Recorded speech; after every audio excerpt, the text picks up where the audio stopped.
Hey, what's up guys? Welcome back to my YouTube channel. I'm Luis, by the way, and welcome to another video of gadget unboxing. And for this video guys, we're going to unbox this 1500 watts heavy duty fog machine that we will be using for disinfection of our offices, or houses, or schools, church, and whatever place you have in mind that needs disinfection. But before anything else guys, I'm Luis, your dimpled engineer.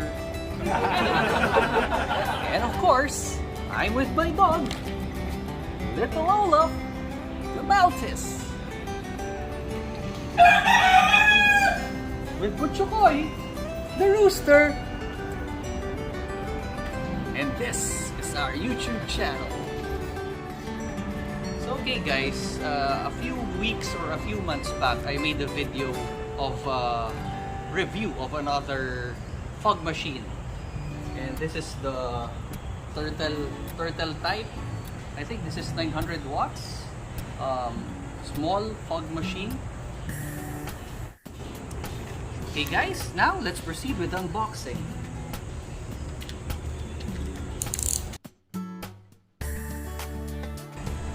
And by the way guys, if you're interested with this product, I will leave the link on the description below, the Facebook page where I got this 1500 watts heavy duty metal body fogging machine.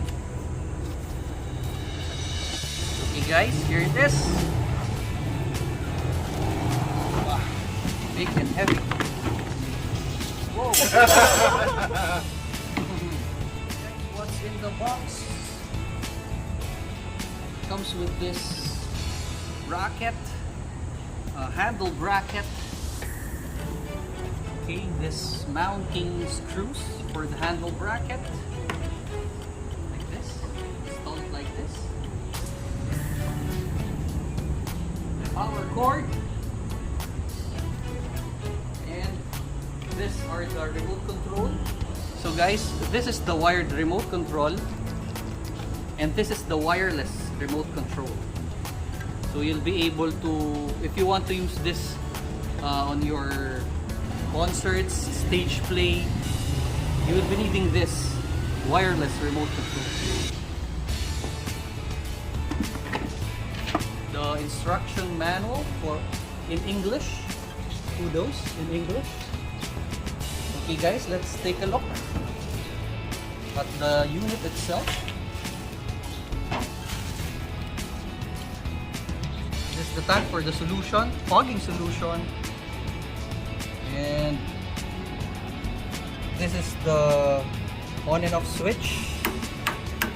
This is the power port with fuse, and you can see here the level of your solution. And this one are the ports for your remote control. The connection is at XLR, so you can put it here or here, there, like that. Okay, and this is the output nozzle.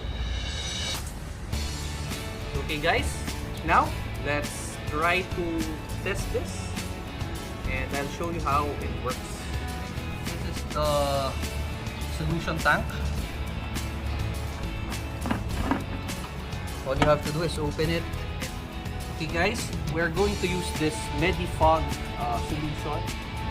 I'll also leave the link on the description below where you can get this. Actually, the seller is the same. So this is the one we're going to use.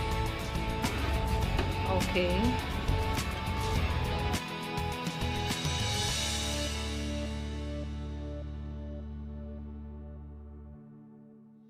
Okay guys, after refilling the tank, just put in the hose.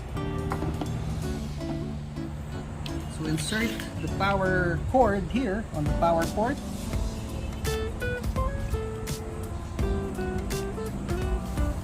And then let's now use this controller. Let's put it here. And then after plugging the remote control, let's turn on the machine. There's the indicator light. Okay guys, all we need to do now is wait for this indicator light to light up, and that's the time, or that's the indication that our fogging machine is ready to be used. Okay guys, this is just a size comparison between the 1500 watts heavy duty metal body fog machine against this turtle type 900 watts fog machine.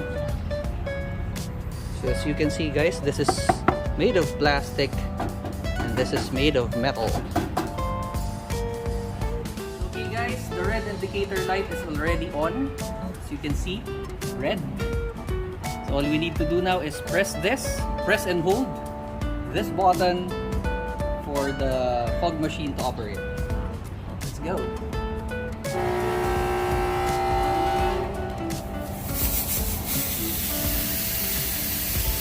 Alright.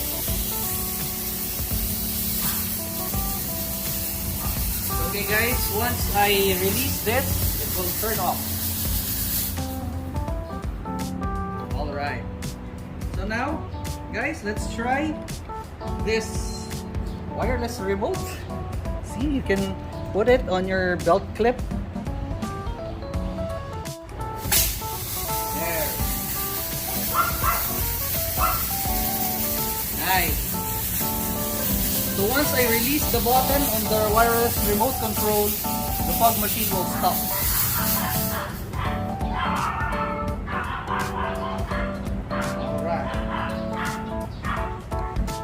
You have two options to control this metal type heavy duty fogging machine.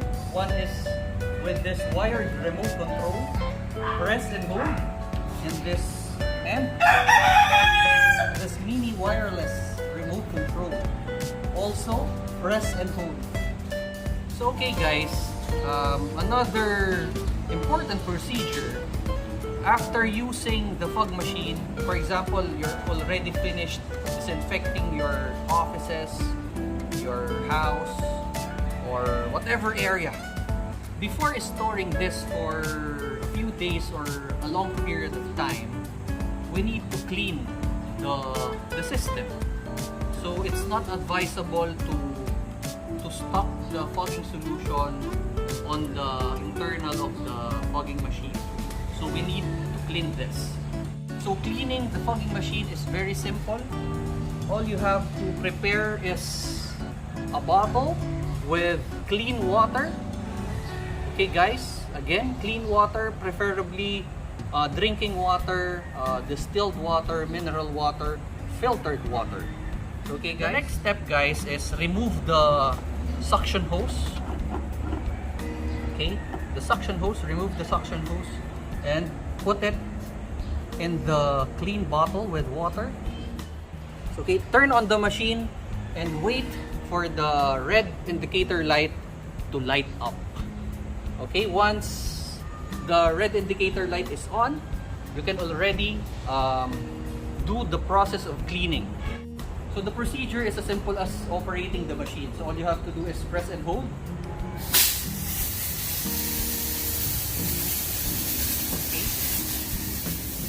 Okay guys, and wait for the fog to clear up. So wait until the machine outputs steam and not fog. And that's your indicator that the machine is already clean. The system is filled with clean water and it's ready to be stored. So okay guys, that's it. That's our quick unboxing and quick testing of this heavy duty 1500 watts metal body fogging machine that can be used for your disinfection. So okay guys, for the next clip, I'll just show you a video sample of me using this in disinfecting our office or my work area. Okay, let's go.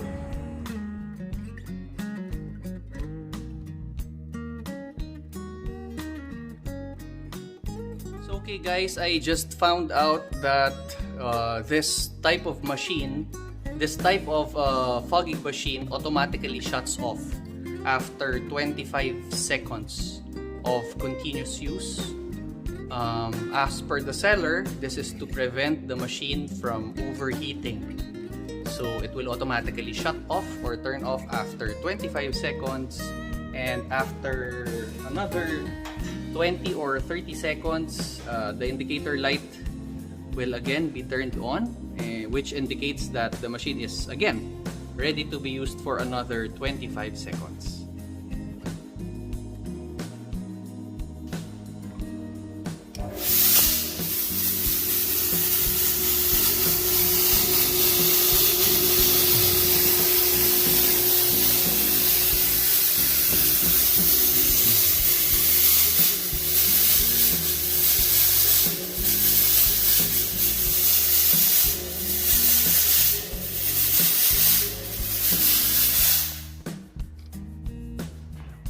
Okay guys, after 3 rounds of 25 seconds fogging, okay, this area is already done.